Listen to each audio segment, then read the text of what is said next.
Welcome to the Felt Dyslexic Artist Interview. My name is Liz Buckridge. For me, as a dyslexic artist, other artists and creatives have always been my number one inspiration. In these interviews, we talk with artists and creatives who share their stories and we gain insight into their process from inspiration to art tips, career building, and more. We're so lucky to listen to the wisdom of Simone Scholes today. I was excited to hear about her past and future projects and her insights on life as an artist. Hi there. Hi, Thank you for talking with us today. I said your last name right? you did, yes. Yay! So I'm going to jump right in. Describe the art you make. What medium do you primarily work in, and why do you choose that medium? I work in oil on board usually, and I do figurative work, figures, Yeah, portraits, and fashion inspired artwork. yeah. It's. Did you ever work in any other medium? Yes, I always used to work in watercolor. Actually, it was only about 2019 that I started to paint with oils as well. But I dabble with everything. I sometimes use acrylics as well, but more predominantly now oil paint. Okay, so how did you get into making art? What is your background and how did you first become interested in art? I've always been interested in art. As a young child, I was always making myself hats out of crafts and tissue paper and shoes and fashion inspired things. I used to have a toy that was called a fashion wheel. And you swirled around the outfits, chose the outfits and made them up, and it had different patterns where you could use crayons on, and that was probably my favourite toy when I was a young child. So always been interested in it. I think really sort of high school was where I sort of really became interested in drawing. I remember my first art class where it was about the structures of the face. I remember the teacher telling me about how these five shapes within a face could create all these different faces in the world. And it fascinated me. And I think that 90% of what I've drawn since I was that age has been a figure or a face. Wow. How did you get into well, I guess you just answered that actually. How did you get into your specific style and what themes or subjects inspire your work? I think if I talk about my specific style, some of my earlier work was a lot more detailed.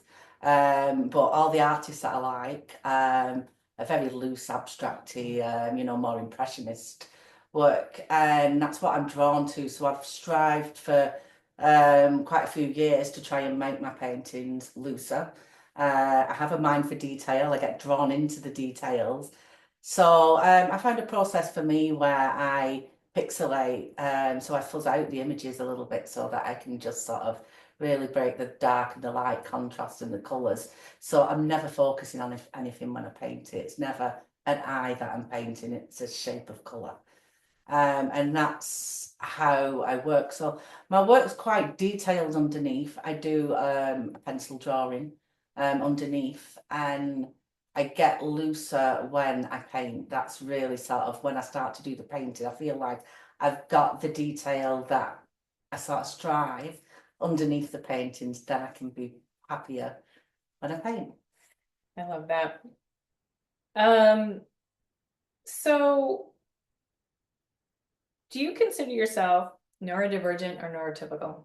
I think I'm neurotypical, but I think that I definitely have areas sort of in my life. I'm not a comfortable person. I'm very much introverted. Going into large art shows and sort of being confident enough to go and speak to people is not something I'm very comfortable with. So I really sort of think about things like that.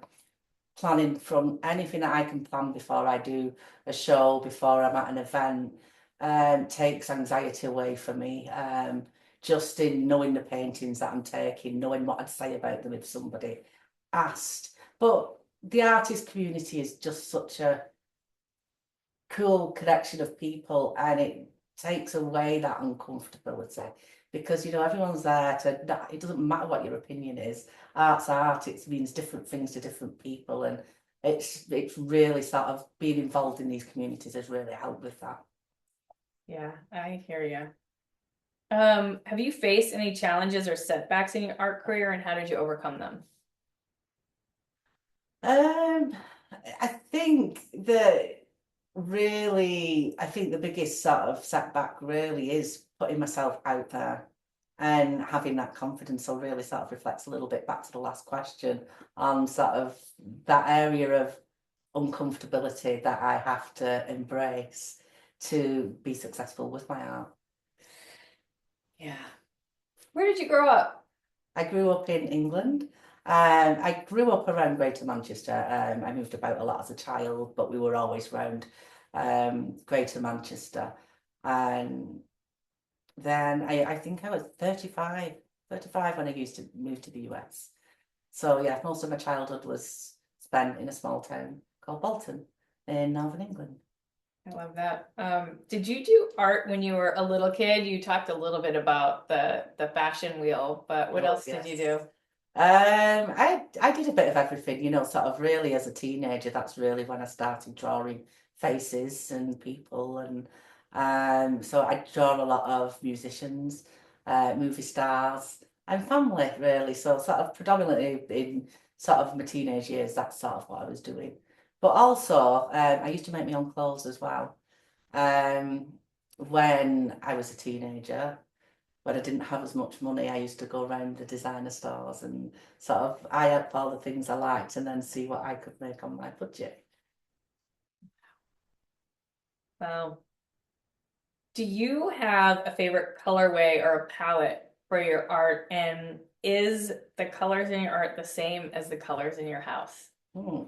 Now the colours in my house are very neutral, and the reason behind this is because I feel that I feel like the colour of my house should be based on the artwork that's in it and not vice versa.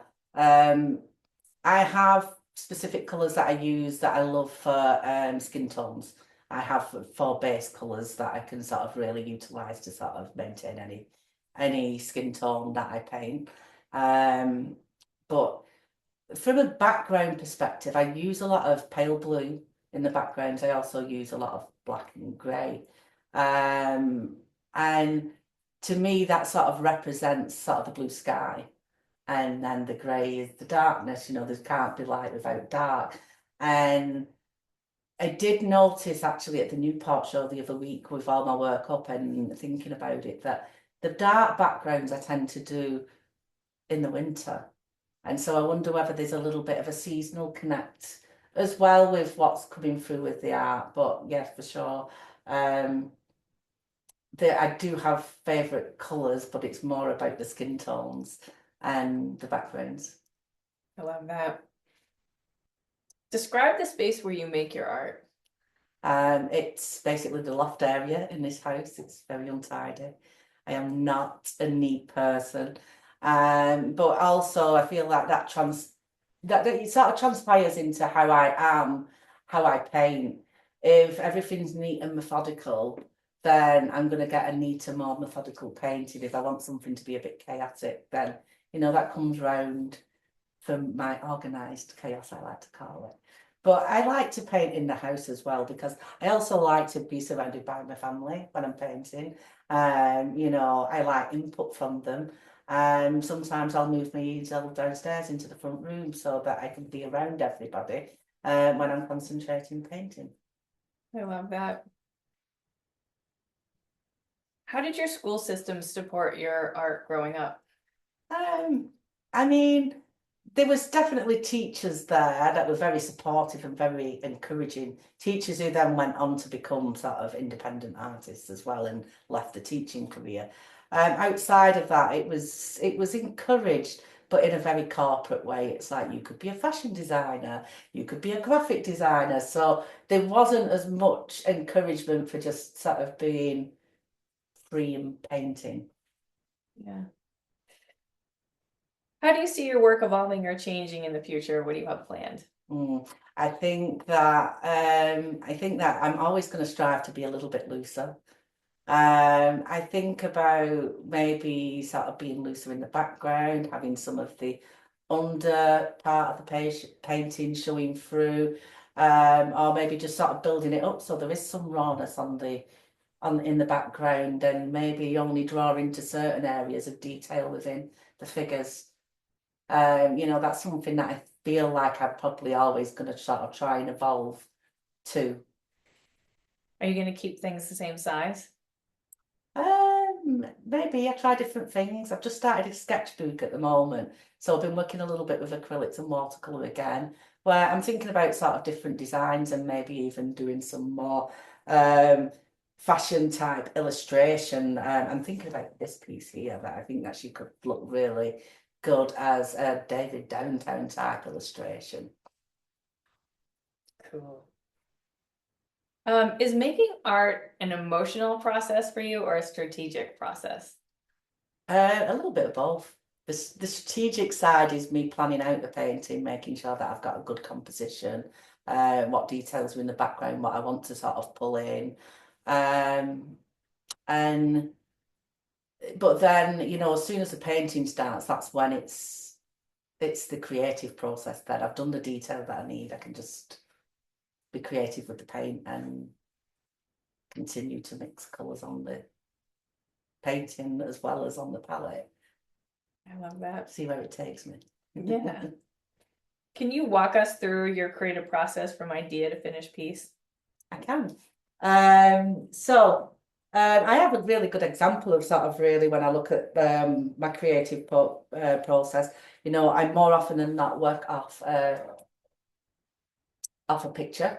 I do manipulate the pictures as I mentioned before, but as an example, this is a painting. It's not a painting. This is a photograph of my boys on the beach, and it was 2019, and it was the year that we'd moved to the US. And I took this photo. They've been in our houses that we've lived in while we've been here, and they were currently in the bathroom. And one of the things that I do is I pick up projects for my downtime that I work on that are personal to me. And so what I wanted to do is I wanted to brighten up the bathroom. I like the pictures, but they've become a little bit old and dated. They're in black and white. I wanted to use the colour versions. So I take the painting. I use the image to pixelate it, to fuzzy the images, and then I sketch it out so it almost looks like a paint by numbers. And so this is one that I've drawn out, nearly completed, ready to paint. And then I do exactly what it says on the tin, and I do my paint by numbers.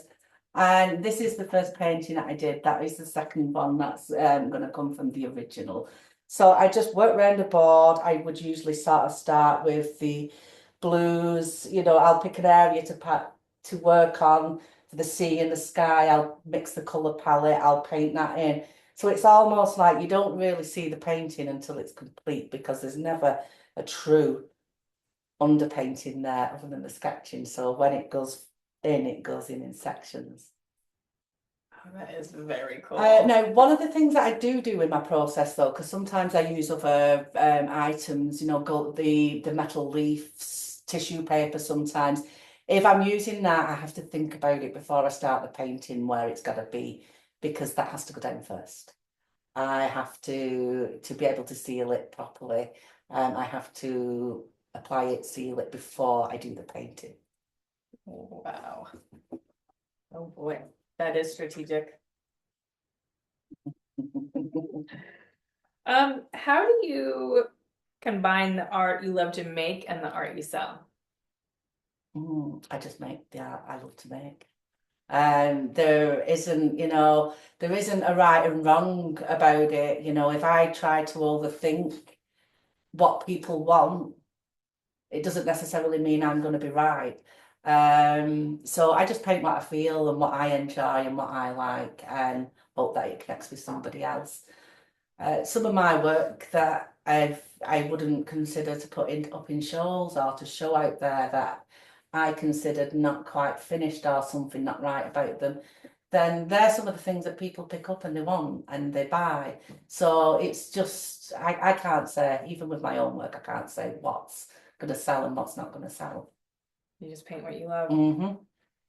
How do people find your art to purchase? Do you have a website or Instagram? I have an Instagram, so I have social media. I also use ArtPal, just as a site to have my work on that's available for sale. I use Saatchi Art, and I also use Fine Art America. I use Fine Art America predominantly for print on demand. I have a lot of people in England who like some of my work as well, so it gives them the accessibility because they have print houses based in England as well, so it keeps the cost down from shipping. Yeah, that's good. And we'll put that information in the show notes. Can you share a recent project or a piece of work that you're particularly happy about? I think this has got to be the piece that I've done recently that I'm particularly happy about. It's not my usual ladies. It's a musician. It's Noel Gallagher from Oasis. I've done it as a pairing with Liam Gallagher, but they reunite this year and start their world tour. So I just wanted to do something that sort of resonated with that. I've done musicians before, as I said, I used to do a lot when I was younger, but this is the first time I've done a guitar. And I just think this whole aspect of my style being brought into sort of this type of picture, I just love everything about it, and especially the guitar. I'm going to be painting more guitars in the future. How do you stay motivated as an artist? Um, when I have sort of creative lulls, or just some days I don't feel like doing anything, or I don't want to put all my gear on so that I can get all my paints out and just be there. So, sometimes I just plan out and draw up paintings ready. Sometimes I'll do a number of them so that I can sort of pick and paint what I want to paint at that time. But I also,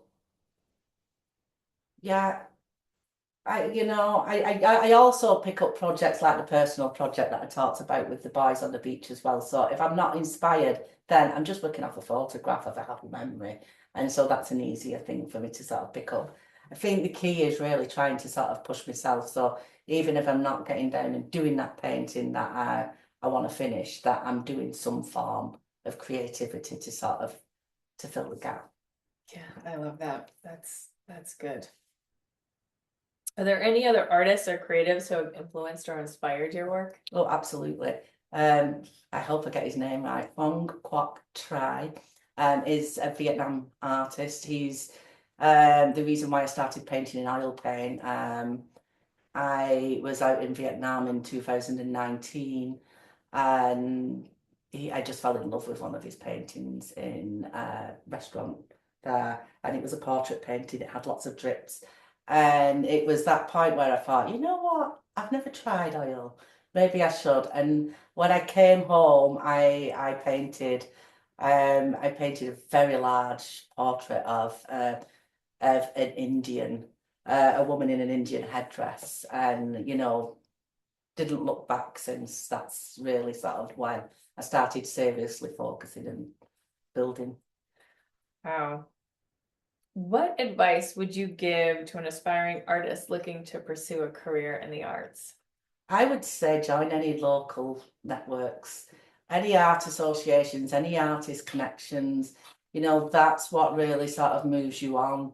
Um, there, the connections with the artists, the influences, what they know, what they've already experienced is, and the connections, it really does more than sitting at home and painting. You need these connections as well. And I think don't let people tell you not to create.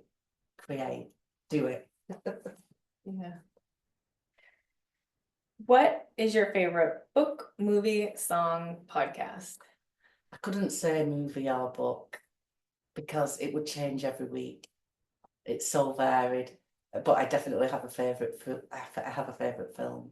My favourite film is Jaws. It's the nostalgia of it. And look, who'd have known like 20 years later I'd actually live in the same state where it was filmed. So yeah, I just love everything about the film, the 1970s, the fashion, and Martha's Vineyard. Oh. What music do you listen to? I listen to a lot of varied music. I listen to bits of Northern Soul, the Beatles. I definitely sort of listen to a lot of Oasis and sort of Richard Ashcroft and a lot of British bands. Um, but I'm also, I mean, if you looked at my playlist, it's probably very varied. It's so varied with the artists that I have on there because if I hear a song in a movie on an advert that I remember from being young, then I'll just go in and download it.